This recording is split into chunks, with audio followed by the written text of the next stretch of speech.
to Eat, Pray, Plan. I'm Rebecca. I am so happy that you're joining me for this meal planning plan with me.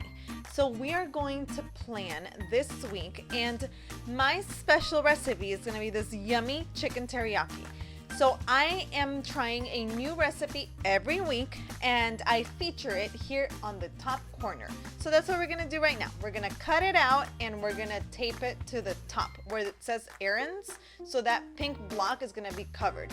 And the reason why I've started doing this in my meal planner is because, first of all, I'm a visual person and I like to see something, and once I see it, I get excited. So having this photo, which by the way, I just printed on regular computer paper from my regular printer, and that's it. So it's nothing fancy that you can't do at home. So having this picture really motivates me to get in the kitchen and to try a new recipe.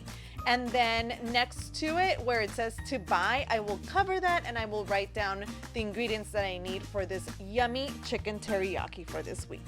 And I'm gonna grab one of the pretty labels from the new Color Story sticker book, and I'm gonna cover this up. So these florals that you see here were the inspiration for this spread, and I love them. They're beautiful. So then I went to the meal planning accessory pack, and I tried to find stickers that obviously were meal planning related, but would go with the flowers that I wanted to use, because I start planning and I always choose my favorite flowers to use and I plan around that. So that is how I decided on the theme for this week's meal planning spread. Right here in this little section where I'm placing these hexagons, I just write a little note to myself about how the meal planning process went, because this is, I think it's my third week that I've been meal planning, if I'm not mistaken.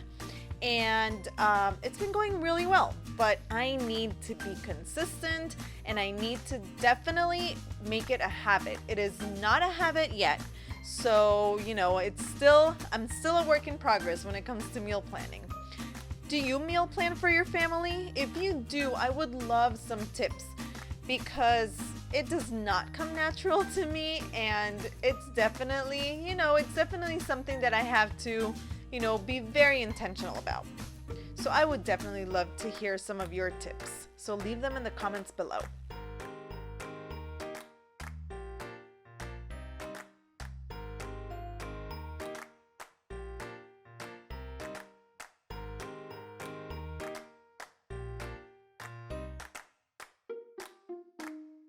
I covered the bottom quote, and I'm trying to find now a quote or something to put there, but that has to do with meal planning, or that can be, that can relate to that.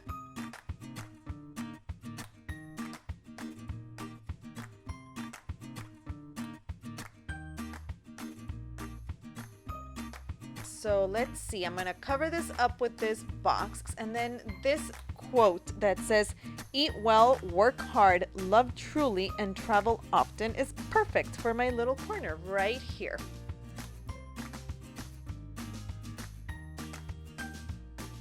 Now we're gonna place another little box right here to cover this red label. And here, this part of the dashboard, I label it focus. So I will use it to write down what I'm focusing on this week. So for example, not eating out. That is something that, as a family, we have decided that it's gonna be one of our main priorities as far as, when it comes to meal planning over the next couple of months, because we have realized that we do love to eat out, maybe a little bit too much.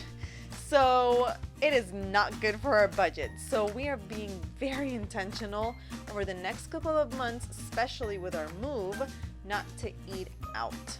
So that is the focus. And I need to write it down, because then, I see the Chick-fil-A drive-through line and I get excited and I want to eat out. But, having that daily reminder that I need to stick to it and not eat out is a good way to keep motivated. So that's what I use that little section for.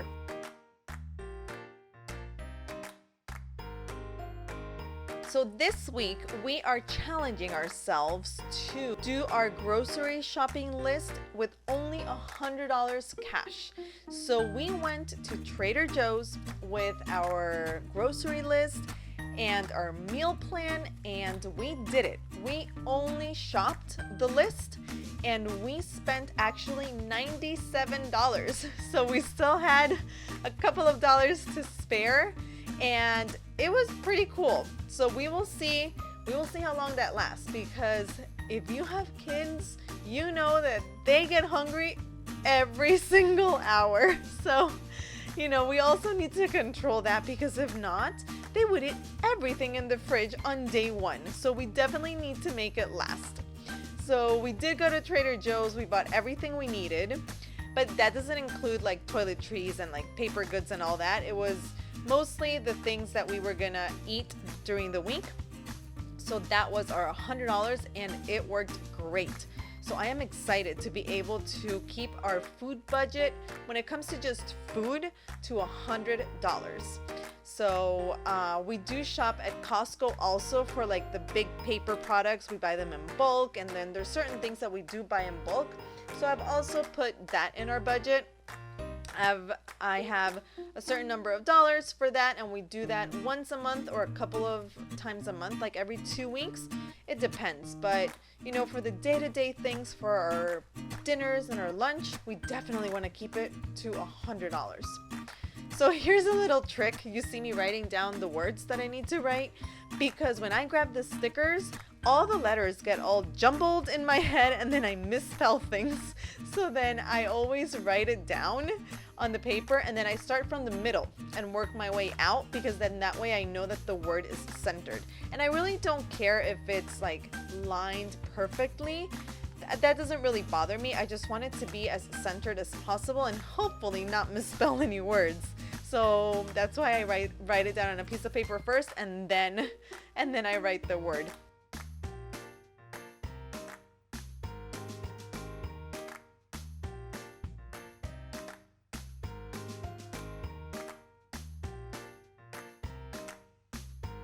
This word recipe for me is a tricky one, because I never know how to write it.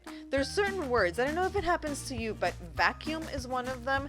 Oh my goodness, spaghetti is another one, and recipe. I never know how to write it, and I always have to, rely on my trusty autocorrect to help me out. So there's a little fun fact about me. There's 3 words that I always misspell. So those are it.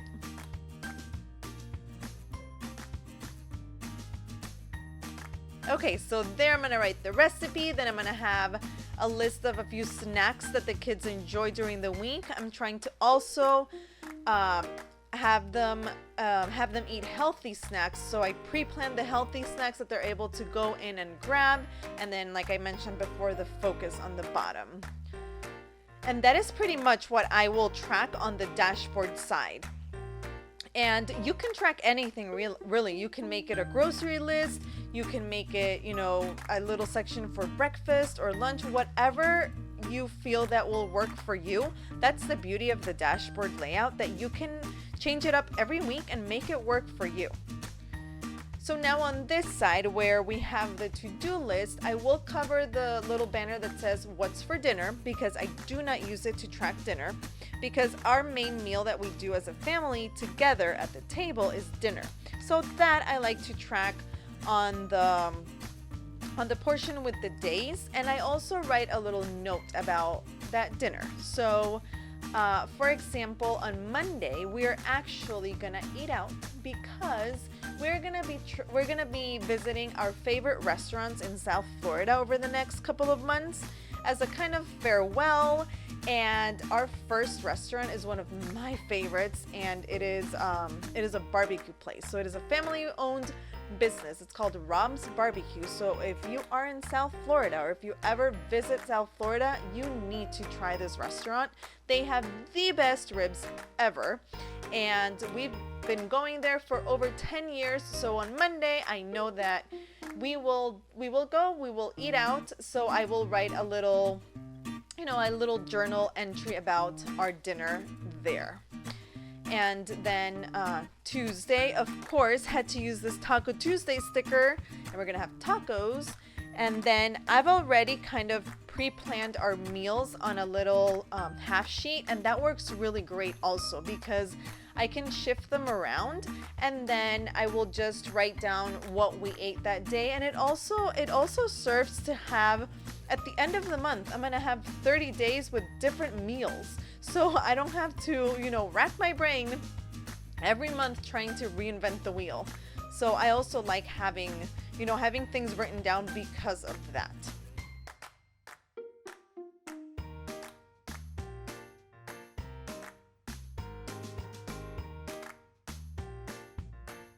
So I need to white this red out because I don't like that you can see it. I don't have whiteout. I still need to go get some whiteout. So I am gonna use Hannah's little trick and just cut out a piece of white paper and tape it over, and voila, problem solved. And then I'll be able to put a sticker over it because I did not like how you could see the red. It was gonna drive me nuts. There you go. See, nothing happened. And now I'm gonna find a sticker because right here in this section, I track our lunches. So I'm gonna track here what we're gonna eat for lunch or maybe for breakfast. I think that last week I tracked breakfast on the other side, so on the dashboard layout, and here lunch. So I don't know. See, I don't know. I'll see what I end up tracking, if breakfast or lunch. I'm trying to be a little bit more intentional about feeding my kids a better breakfast because we are not breakfast people, but I do know that breakfast is so important. So I think I might track breakfast because lunch sometimes it's on the go and I pack, little ham and cheese pinwheels or leftovers, so it's nothing really fancy. So I think that I'm gonna do breakfast. And there you go. This is my meal planning spread for the week of July 29th. And I'm gonna place these little cards here. They're little inserts. I love them. I love them as decoration. I love them as motivation. And also on the back, you can journal a little bit. So maybe I'm gonna, do a grocery list here on the back. Or since it has the dates, maybe I can track here my lunches. There you go. That's what I'm gonna do. I'm gonna put down our lunches on this little note card. Okay, so this is it. Thank you so much for watching. If you enjoyed this spread, don't forget to give it a thumbs up and to subscribe and turn on your notifications so you don't miss my videos. I share several videos a week and I would love for you to come back. Thanks again for watching and have a wonderful day. Bye.